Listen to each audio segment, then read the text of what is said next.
अस्सलाम वालेकुम। मैं हूं राना दान शबीर खान और आप देख रहे हैं नवाए फिक्र।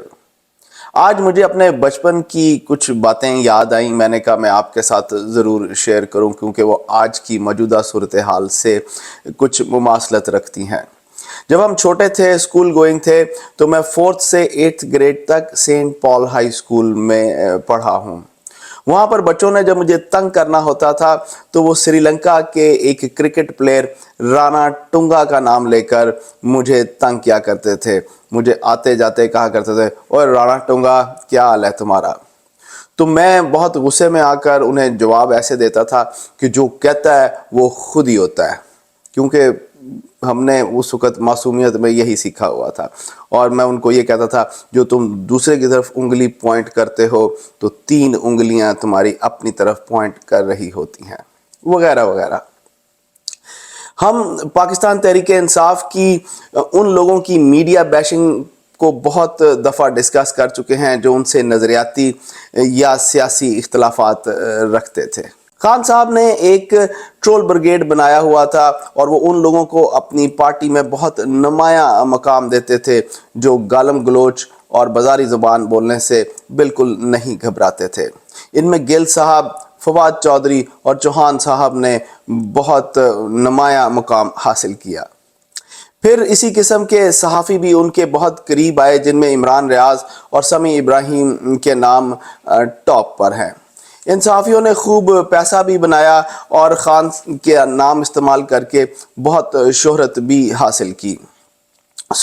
उनकी पर्सनल ग्लोरिफिकेशन भी खूब हुई एक ख़ास तबके के अंदर। लेकिन ये सब चीज़ें जो लोग पसंद करते थे वो एक ख़ास तबका था और मेरे नज़दीक वो एक बहुत छोटा तबका है, क्योंकि ओवरऑल हमारा माशरा बहुत बेहतर है।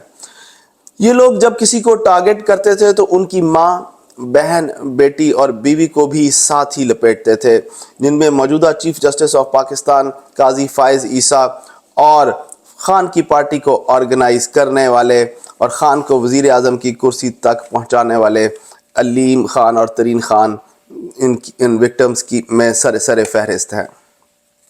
खान साहब जब ये सब कुछ कर रहे थे तो वो ये भूल चुके थे कि अल्लाह की लाठी बे आवाज़ है और ये सब कुछ उनकी तरफ लौट कर भी आ सकता है। जो कहता है खुद ही होता है और 4 उंगलियां आपकी अपनी जानिब पॉइंट करती हैं। जब खान की अपनी बारी आई तो लोगों की माओं, बहनों और बेटियों को टारगेट करने वाले खान की अपनी ज़ौजा को लोगों ने पिंकी पीरनी के नाम से याद किया, टैग किया और बुलाने लगे।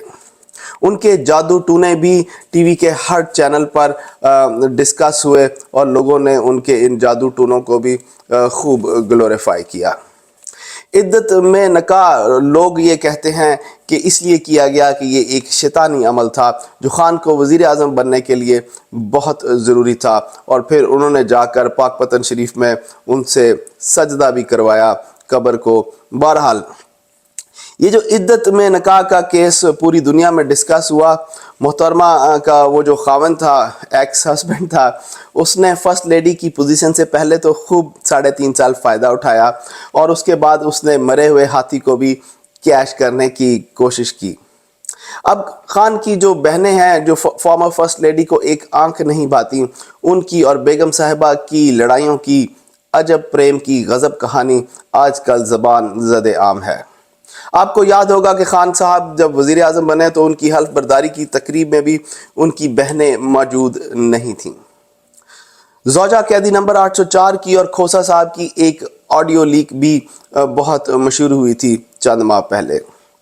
और आजकल रऊफ़ हसन साहब और अलीमा ख़ान की व्हाट्सएप की जो स्क्रीनशॉट्स हैं वो हर जगह, हर फ़ोन पर, हर चैनल में डिस्कस हो रहे हैं।